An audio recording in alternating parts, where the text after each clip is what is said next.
Hello दोस्तों, मेरा नाम राजेश खिचड़। मैं आप सभी का स्वागत करता हूं bank exam preparation 2.0 YouTube channel पर। जैसा कि आप सबको पता है, हम RRB office assistant mains quant paper कर रहे थे, जिसके हमने कल 3 क्वेश्चन अर्थमेटिक के किए थे। और एक फोर्थ क्वेश्चन आपको मैंने होमवर्क दिया था। तो जिसने भी इसका पहला पार्ट अभी तक नहीं देखा है, उसकी मैं आई बटन में प्लेलिस्ट डाल रहा हूँ, वहाँ से जाके देख लेना।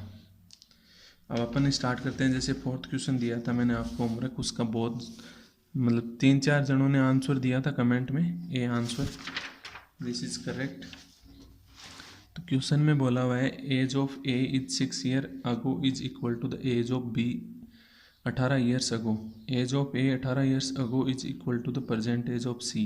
If D is 8 year older than C, then find how much B is older then.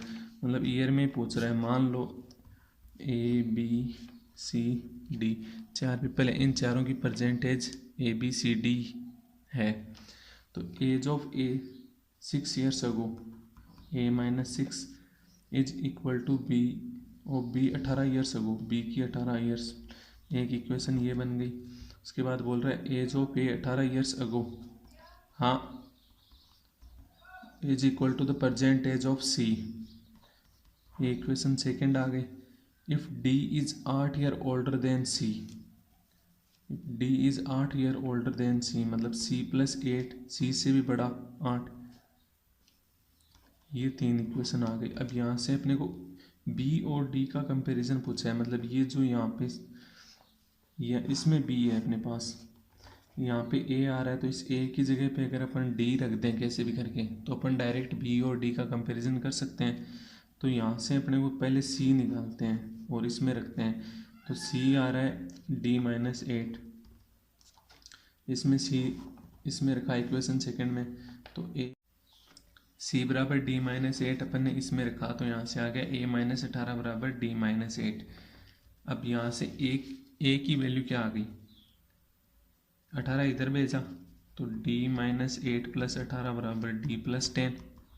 अब ये ए की जो वैल्यू है वो इसमें रख दीजिए फर्स्ट इक्वेशन में। तो यहाँ से क्या आ गया, D+10 -6 बराबर B-18।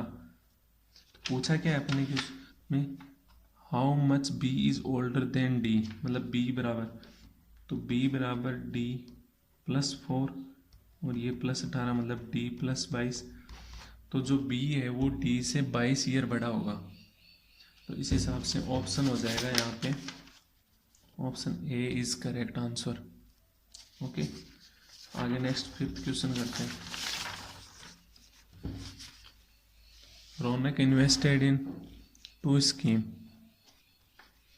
Scheme A gives 10% per annum at SI and Scheme B gives 10% per annum at CI. In Scheme B, Ronak invested Rs 500 more than in Scheme A. After 2 year, amount received from Scheme B is Rs 620 more than amount received from Scheme A. Find the sum Ronak invested in Scheme B. Okay, let A scheme में उसने X रुपए लगाए,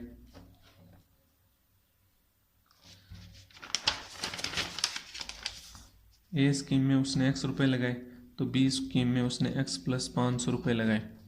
ठीक है, अब ये 10% की rate से 2 साल के लिए दे रहा है SI के ऊपर, ये भी 10% की रेट से 2 साल के लिए दे रहा है, लेकिन CI पर दे रहा है।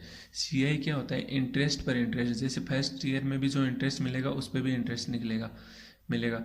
तो यहाँ पे या तो ऐसे करो कि जैसे X + 500 है, उसका फर्स्ट ईयर का 10% निकाल लो, उसके ऊपर भी 10% लगेगा। इससे अच्छा है ना, जैसे 10% है तो यहाँ पे ये वो सक्सेसिव फॉर्मूला लगा दो, जैसे 10 + 10 + 10 × 10/100 ये होता है। तो यहाँ से ये 21% रेट आ जाएगी 2 साल की, और SI की आई 20% रेट।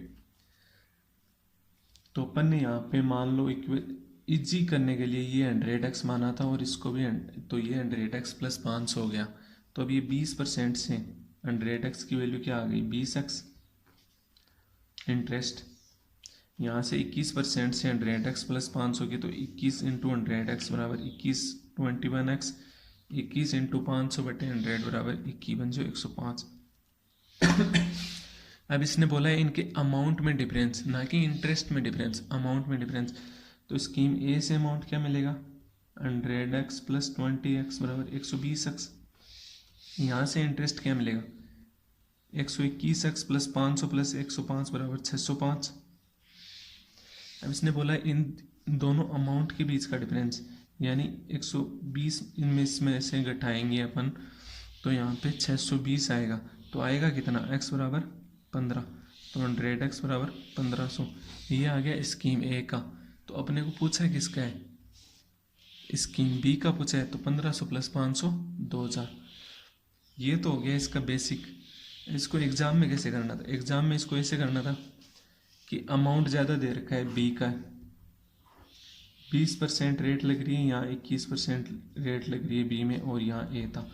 अब बी का अमाउंट ज़्यादा दे रखा है, बी के पास पहले प्रिंसिपल भी 500 ज़्यादा है, तो अमाउंट में 500 ज़्यादा तो आना ही आना है जो प्रिंसिपल में ज़्यादा है। तो 620 था, उसमें से ये 500 निकाल दिया तो कितना बचा, 120। अब ये जो 500 इसने बी में ज़्यादा लगा था उसका 21% की रेट से भी आएगा इंटरेस्ट, तो वो इंटरेस्ट तो ज़्यादा होगा ही होगा। तो 21 पंजो 105, बच गया 15। अब ये 15 कहाँ से आया, इसने भी अमाउंट जो प्रिंसिपल लगाया वो ही इसने लगाया, पर इसने 20% लगाया, इसने 21% लगाया। तो ये जो 1% का डिफरेंस आया ना, उसकी वैल्यू दी हुई है यहाँ पे 15, तो 100% की वैल्यू आ गई 1500। तो यहाँ से बी का इंटरेस्ट क्या है, बी का अमाउंट क्या आएगा, बी का प्रिंसिपल क्या आएगा, 1500 प्लस 500 2000 रुपये। ये वाले क्वेश्चन को सोल्व करते हैं। 6th क्वेश्चन सोल्व करते हैं। Length of floor is 3 feet more than breadth of the floor. Okay, ये एक फ्लोर है, इसकी लेट ब्रेड्थ x आ गई, तो लेंथ आ गई x plus 3। Even after length is increased by 3 feet, x plus 3 थी, इंक्रीज कर दी मतलब बढ़ा दी थी, तो x प्लस 6 हो गई। अब आगे बोल रहा है and breadth is reduced by 2 feet, मतलब x थी तो उससे x माइनस 2 कर दी। देन एरिया बिकम्स अनचेंज्ड, जो एरिया था वो सेम रहेगा। तो पहले इसका एरिया क्या आएगा, x प्लस 3 इंटू एक्स, इसका एरिया क्या आएगा, x plus 6 into x minus 2, दोनों इक्वल होंगे। यहाँ से आ गया एक्स स्क्वायर प्लस 3x बराबर x square plus 6x minus 2x minus का 12, एक्स स्क्वायर से एक्स स्क्वायर कट गया।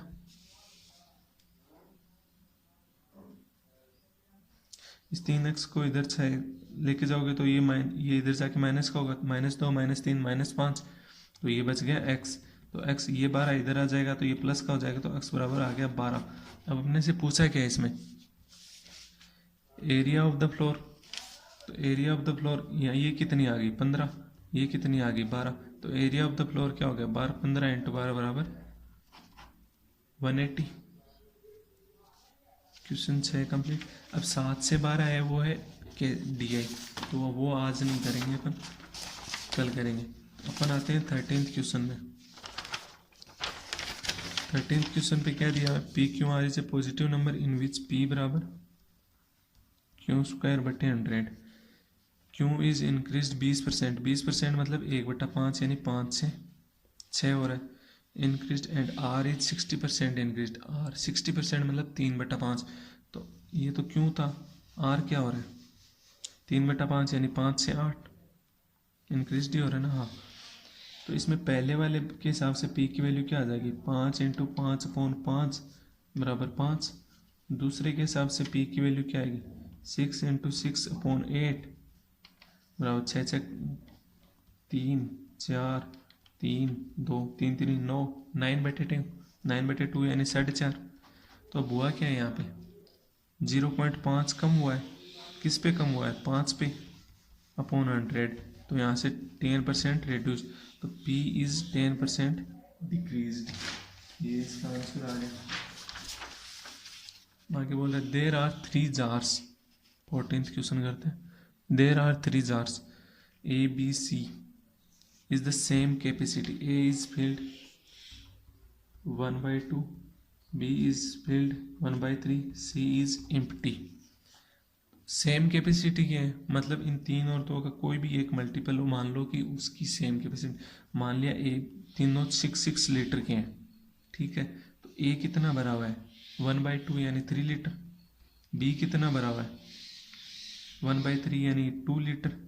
तो ये टोटल भरे हुए कितने हो, टोटल इनकी 5 लीटर भरा हुआ है इनमें। अब बाकी क्या बोल रहा है क्वेश्चन में, if the liquid from jar A and jar B is divided between A B C equally, तीनों में 5 लीटर है, उनमें दोनों में भरा हुआ, इक्वल इक्वल बांटना है, मतलब 5/3 5/3 आ जाएगा सब में, ठीक है। Then find the portion of jar C is filled, jar C कितना भरा हुआ है, जार सी कितने कैपेसिटी कितनी थी उसकी 6, भरा हुआ कितना है 5/3, तो वो कितना भरा हुआ है 5/3/6 यानी 5/18। आगे 15th क्वेश्चन का, डिफरेंस बिटवीन 2 डिजिट, 2 डिजिट की एक डिजिट है, उसमें इन दोनों का जो डिफरेंस है वो आएगा 5, ओके, यही दिया हुआ इसने। If the number is multiplied by 4